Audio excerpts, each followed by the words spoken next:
আসসালামু আলাইকুম রহমতুল্লাহ। প্রিয় দর্শক শ্রোতা, আপনারা দেখেন এই মুহূর্তে আমতলা বাজারে ব্রিজের গোড়ায় জিলাপি ভাজা হচ্ছে। গরম গরম জিলাপি আমিও একটু আগে খাইছি, মাশাআল্লাহ খুব সুস্বাদু হয়েছে। এই যে জিলাপি বানাচ্ছে ভাই, আপনার নাম কি? হাবিবুর রহমান ভাই।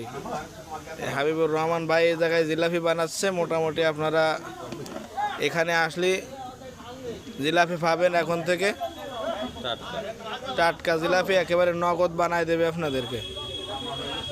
আসবেন, খাবেন, একেবারে ভেজাল মুক্ত, নির্ভেজাল। এই যে বানায় রাখছে, এখান থেকে এই যে লোকজন খাচ্ছে অলরেডি, মাশাআল্লাহ খুব সুন্দর।